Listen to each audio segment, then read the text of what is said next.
नमस्कार, आप सभी का स्वागत। हमारा आज का पाठ रहेगा माटी वाली कृतिका कक्षा 9वीं। यह पाठ विद्यासागर नौटियाल द्वारा लिखा गया है।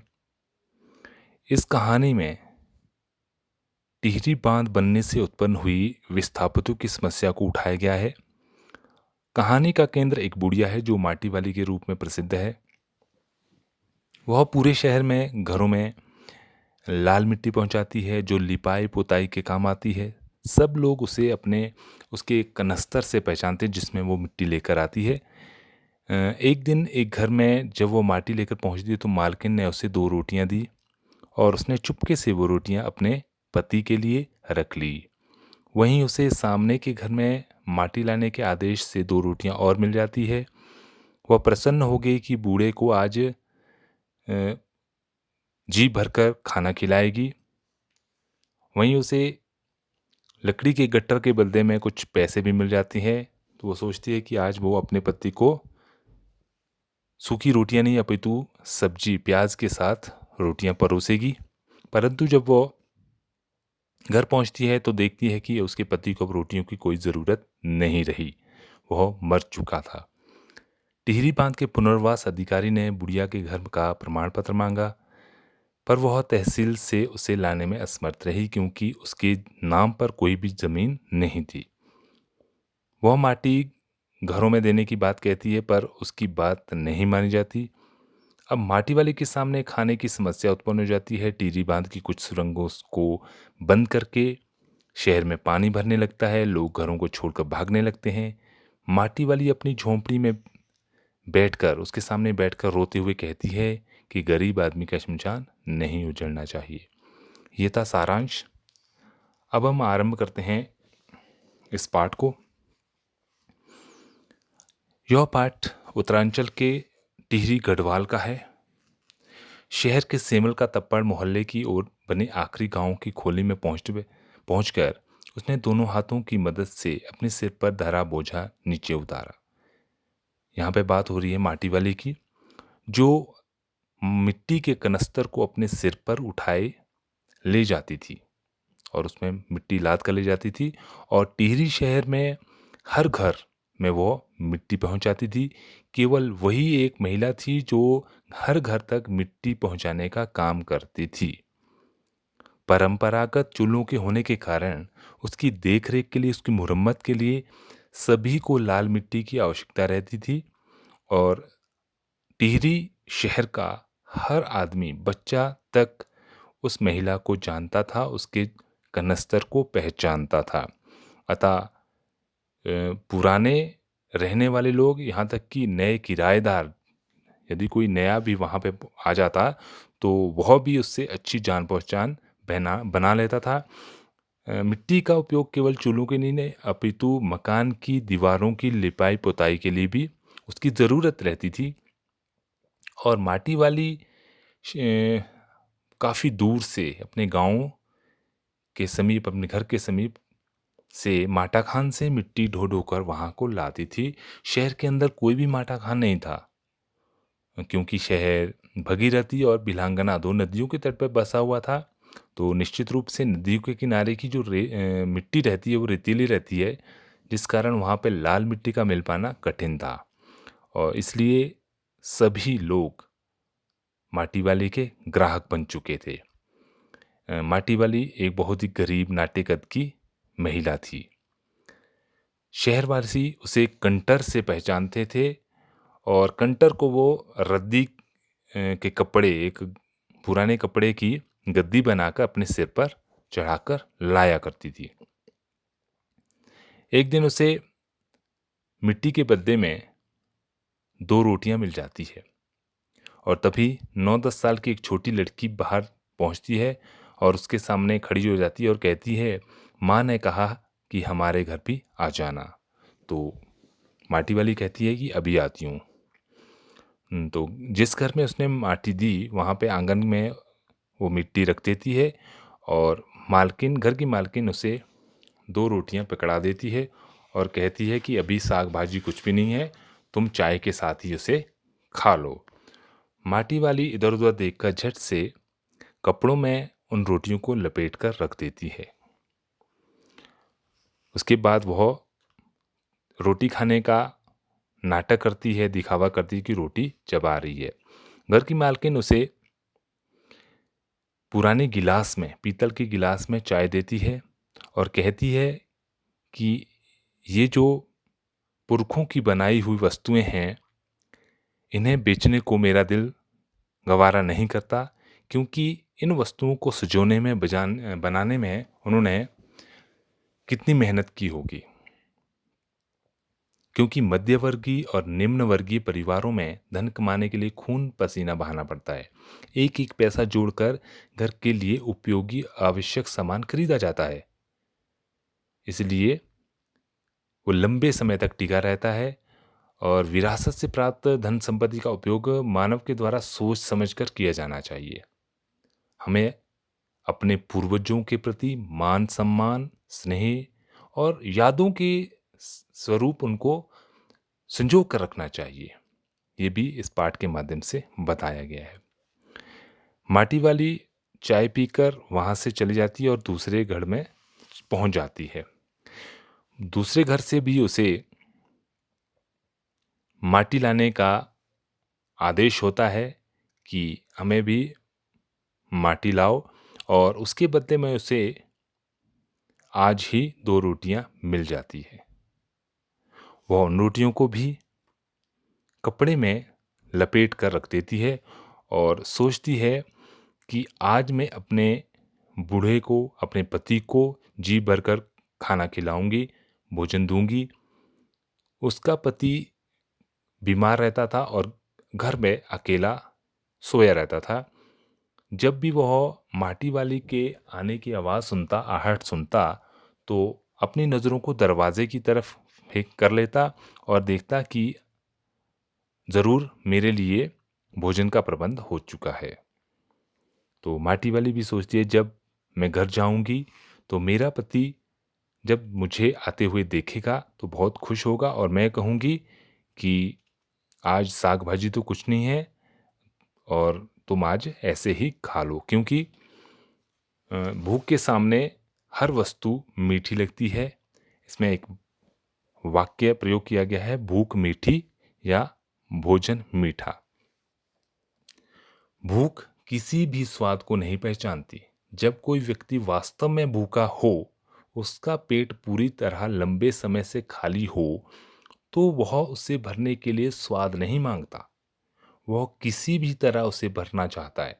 उसे सूखी रूखी रोटी जैसी भी मिल जाए उसे बहुत अच्छी लगती है। उसे तब किसी दाल सब्जी की आवश्यकता नहीं होती। परंतु जब पेट भरा हो तो व्यक्ति को स्वाद सूझता है और वह स्वाद को अच्छा या बुरा बताता है। वह केवल स्वादिष्ट व्यंजनों को भी चख कर ये बताता है कि ये अच्छा है, बुरा है, इसमें क्या कमी है। इस प्रकार हम कह सकते हैं कि भूख मीठी होता है, भोजन मीठा नहीं होता। जब भूख सता रही हो तो हर प्रकार का सूखा भोजन भी मीठा लगता है। ऐसा ही भाव माटी वाली के मन में भी आता है कि मैं उसे बताऊंगी कि भूख मीठी होती है, भोजन मीठा नहीं होता। उसका गांव शहर से इतना पास नहीं था कि वो जितना भी तेज चलती तो लगभग 1 घंटा उसको पहुंचने में लग ही जाता था। रोज सुबह वह अपने घर से निकलती, पूरा दिन माटा खान में माटा खोदती, फिर विभिन्न स्थानों पर फैले घरों तक मिट्टी पहुंचाती और फिर वापस अपने घर आते आते उसको रात घिरने लग जाती थी। उसके पास अपना कोई खेत नहीं था और कोई कमाई का साधन नहीं था। उसका पति बीमार था, तो निश्चित रूप से घर की पूरी जिम्मेवारी उसके ही कंधों पर थी। वह निरंतर जो काम करती रहती थी और उसके पास अपना अच्छा बुरा सोचने का कोई भी समय नहीं था, ना ही वह सोच सकती थी। उसे केवल माटा खान से मिट्टी ले जानी है और उसके बदले में रोटियां प्राप्त करनी है, जिससे उसका और उसके पति का पेट भरता है, जिससे वो गुजारा करती है। और जिस जगह पर वो रहती है, जहाँ उसने झोंपड़ी बनाई है, वह जगह ठाकुर की ज़मीन है। और उसकी ज़मीन पर झोंपड़ी बनाने के एवज़ में, उसके बदले में उसे ठाकुर के घर में जाकर कई तरह के काम भी मुफ्त में करने पड़ते थे। एक दिन एक लकड़ी की गठरी के बदले में उसे कुछ पैसे मिल जाते हैं, उसकी कुछ आमदनी हुई और उस आमदनी से उसने एक पाव प्याज खरीद लिया और सोचती है कि मैं आज प्याज को कूट कर जल्दी जल्दी तल लूँगी और उसकी सब्जी तैयार कर लूँगी और मैं आज अपने पति को पहले रोटियां दिखाऊंगी और बाद में सब्जी के साथ 2 रोटियां परोस दूंगी, क्योंकि अब वो काफ़ी बीमार रहने लगा है और ज़्यादा रोटियां खा भी नहीं सकता। 1 रोटी खाएगा या 1.5 रोटी खाएगा, ऐसा कुछ सोच रही थी और बाकी 1.5 जो रोटियां हैं वो मैं खुद खा लूँगी। इस प्रकार मतलब माटी वाली रोटियों का हिसाब-किताब लगाती रहती थी, ये उसकी मजबूरी थी। क्योंकि वो निर्धनता, अभावग्रस्तता और असहाय को प्रकट करती है। उसका पति बहुत कमज़ोर और बूढ़ा है। अशक्त होने के कारण वह काम नहीं कर सकता, इसलिए माटी वाली को जी तोड़ शारीरिक मेहनत करनी पड़ती है, पर फिर भी वह पेट भर रोटी नहीं कमा पाती थी। जब वो घर पहुंचती है, तो देखती है कि आज उसके पति ने उसके पाँव की आहट सुनकर उसकी तरफ नहीं देखा, वह चौंका नहीं, ना ही उसकी नज़रें उसकी ओर घूमी। यह देखकर माटी वाली घबरा गई, तो उसने अपने पति को छूकर देखा। वह देखती है कि उसका पति माटी को छोड़कर जा चुका था, अपितु अर्थात उसका पति मर चुका था। माटी वाली अकेली थी, उसे दुख भी अकेले ही सहना था। ठीक उन्हीं दिनों टिहरी बांध पुनर्वास का कार्य भी चल रहा था और उसके ऑफिसर घर घर जाकर लोगों से जमीन के प्रमाण पत्र मांग रहे थे, ताकि उनको उचित मुआवजा दे सके और उनको वहां से जाने के लिए कहीं उचित स्थान दे सके। माटी वाली के पास भी टिहरी बांध पुनर्वास के साहब पहुंचते हैं और पूछते हैं कि वो कहाँ रहती है। जिस जगह पे वो रहती है वहां का तुम प्रमाण पत्र लेके आओ। परंतु माटी वाली के नाम जमीन नहीं थी, इसलिए उसे तहसीलदार से भी प्रमाण पत्र नहीं मिलता। माटी वाली कहती है कि मेरी जिंदगी तो बस शहर के तमाम घरों में माटी लेते देते गुजर गई है। तो साहब पूछते हैं माटी कहाँ से लाती हो? माटी वाली ने कहा माटा खान से लाती हूं। साहब ने पूछा कि माटा खान तेरे नाम है?